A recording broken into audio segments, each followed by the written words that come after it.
নামাজ পড়া অবস্থায় যদি পেছন দিয়ে বায়ু আসতে চায় আটকিয়ে নামাজ শেষ করা যাবে কিনা, যেমন জামাতে সালাতের সময় সামনের কাতারে থাকলে কিভাবে যাব? মাজার জিয়ারত করা আর মাজার সিজদা করার মধ্যে পার্থক্য কি? প্রতিবেশীর হক কতটুকু? এরপর প্রশ্ন হলো, অনেক সময় ট্রেনে যাত্রা করি কিন্তু টিকিট কাটি না, নামার সময় ভাড়াও চায় না, তখন ভাড়া না দিয়েই নেমে পড়ি, এক্ষেত্রে গুনাহ হবে কিনা? আবার মাঝে মধ্যে অর্ধেক রাস্তার টিকিট কাটি শুধু। ভাই, বান্দার হক নষ্ট করলে গুনাহ শুধু হবে না, এমন গুনাহ হবে যে গুনার মাফ আল্লাহ নিজে করবেন না, ওই বান্দার কাছ থেকে কিয়ামতের ময়দানে মাফ নেওয়া ছাড়া উপায় থাকবে না। তো এই ধরনের পরিস্থিতি যদি হয় তাহলে টিকিট কি করবেন?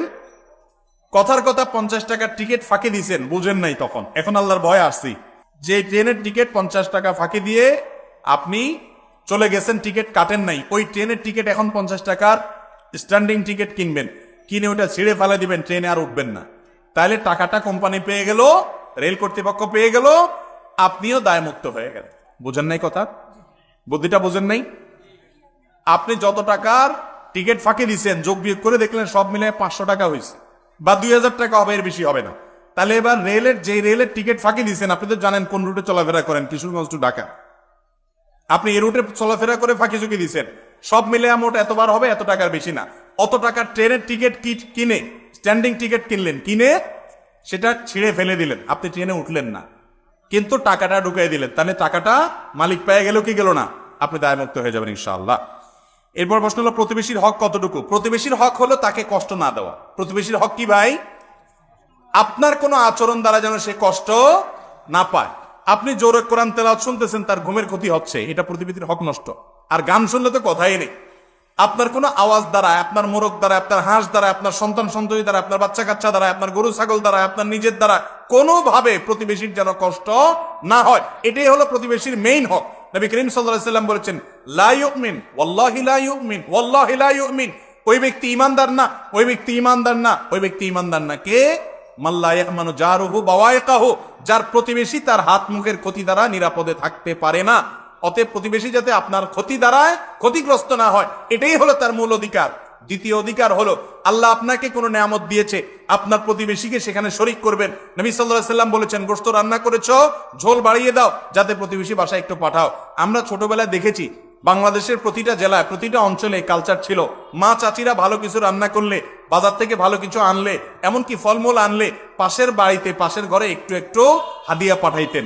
এখন এগুলো আছে আর নাই, সব ইয়ানফসি, সব স্বার্থপর। মোরালিটি, মূল্যবোধ, নীতি নৈতিকতা, আদর্শ, এগুলো আজ মুসলমানদের থেকেও হারিয়ে গেল। অথচ এগুলো ছাড়া ভালো মুসলমান হওয়া যাবে না। মাজার জিয়ারত করা আর মাজার সিজদা করার মধ্যে পার্থক্য কি? মাজার জিয়ারত আর মাজার সিজদা, মাজার জিয়ারত সুন্নত আর মাজারে সিজদা করা শিরক। মাজার জিয়ারত করা হলো সওয়াবের কাজ, আর সিজদা করা হলো কি? গুনাহের কাজ না, শুধু শিরকের মতো গুনাহের কাজ, যেটা একটু আগে আলোচনা করলাম। মাজার মানেটা কি? আমরা মনে করি মাজার মানে হলো বড় কোনো পীর সাহেবের কবর হলে ওটার নাম কি? মাজার। আর আমাদের মতো গরিব মানুষের কবর হলে ওটার নাম কি? কবর। এটা ভুল কথা ভাই। মাজার আরবি শব্দ, এর অর্থ হলো জিয়ারত করার স্থান, মানে কবর, যেটাকে মানুষ জিয়ারত করতে যায়। অতএব সাধারণ কবরও কবর, ওই বড় কোনো আলেমের কবরও কি? কোন পীর সাহেবের কবরও কি? গরিবের যে কবর, সাধারণ মুসলমানের যে কবর, সেটাও মাজার। আবার যে অর্থে এটাকে মাজার বলছেন, একই অর্থে বড় কোনো আলেমের কবরও কি? মানে জিয়ারত করার জায়গা। অতএব যে কোনো কবর জিয়ারত করা ভালো, কিন্তু সেখানে গিয়ে তার কাছে কিছু চাওয়া বা সিজদা করা, এটা কি না? ভালো না, এটা হলো শিরক করা। আমরা মনে করি কবরবাসীর কাছে কিছু পাওয়ার জন্য যাওয়া যায় না, কবরবাসীকে বরং দিতে যান, কি? দোয়া দিতে যান। সালামুন আলাইকুম দারা কওমিন মুমিনিন, তোমাদের প্রতি শান্তি বর্ষিত হোক। দোয়া হলো না তাদের জন্য, এই জন্য কবরে যাবে।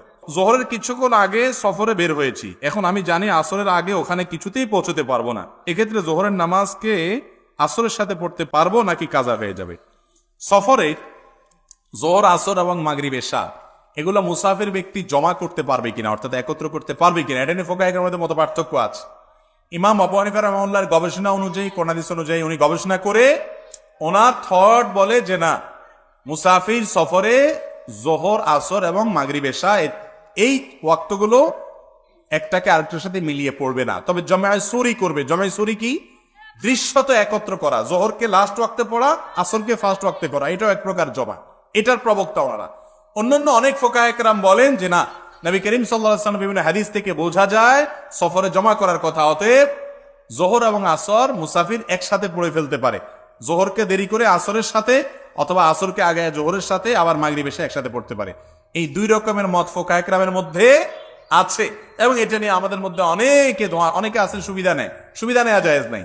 মাসআলা যেখান থেকে যেটা সুবিধা হলো সেখান থেকে সেটা নিয়ে নিলেন, এটা হলো আপনার প্রবৃত্তির অনুসরণ, কোরআন হাদিসের অনুসরণ হবে না।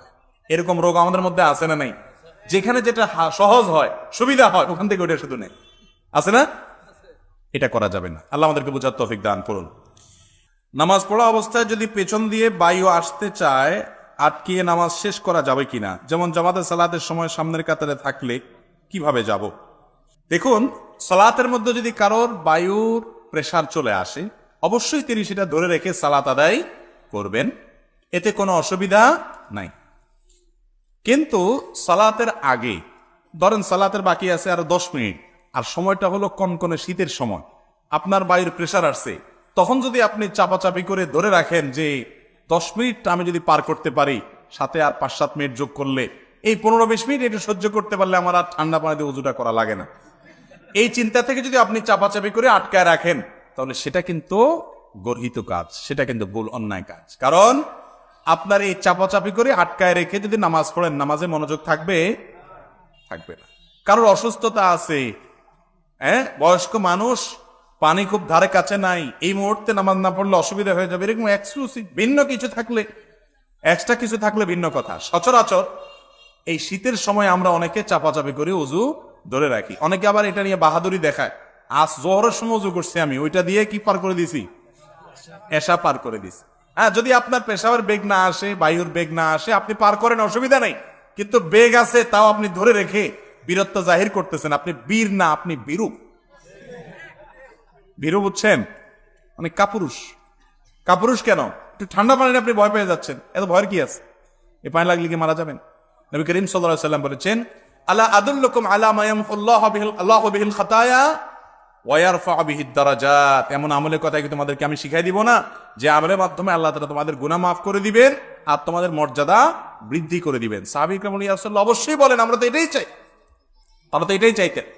তো নবী করিম সাল্লাল্লাহু আলাইহি ওয়াসাল্লাম 3টি আমলের কথা বললেন, তার ভিতরে একটি হলো ইসবাগুল ওযুই আলাল মাকারে। কষ্ট হয়, ওযু করতে মন চায় না, তারপরে আপনি সাহস করে ওযু করলেন, এই আমলটার মাধ্যমে আল্লাহ গুনাহ মাফ করেন, মর্যাদা বৃদ্ধি করেন। এজন্য নামাজের মধ্যে বায়ুর বেগ বেশি আসলে আপনি অবশ্যই ইবাদতে লিপ্ত আছেন, সেজন্য চাপাচাপি করে ধরে রাখতে পারেন। কিন্তু নামাজের বাইরে আপনার আর 5, 10, 15, 20 মিনিট আছে নামাজের, মাগরিবের পরে এখন পেশাবের বেগ আসছে, তারপর আপনি ধরে রাখছেন যে না, এশা ছাড়া এখানে করা যাবে না, এশাটা শেষ হয়ে গেলে আমি যাই শান্তি মতো ছেড়ে দিব, তাহলে আপনি নামাজটাকে মনোযোগের সাথে আদায় করলেন না, এজন্য সেটা দোষণীয়। আর নামাজের মধ্যে যদি কারোর বায়ুর বেগটা এত বেশি আসে, যেটা আটকে রাখতে রাখতে বেচার অবস্থা বেশি খারাপ, অনেক অবস্থা কাহিল হয়ে যাবে, এবং এরকম ভয়াবহ পরিস্থিতি যে হয়তো কাপড় চোপড় নষ্ট হওয়ার আশঙ্কা হতে পারে। এরকম যদি হয়, তাহলে তার জন্য ওইটা ছেড়ে দেওয়া কি হবে না? গুনাহ হবে না, জায়েজ হবে ইনশাআল্লাহ।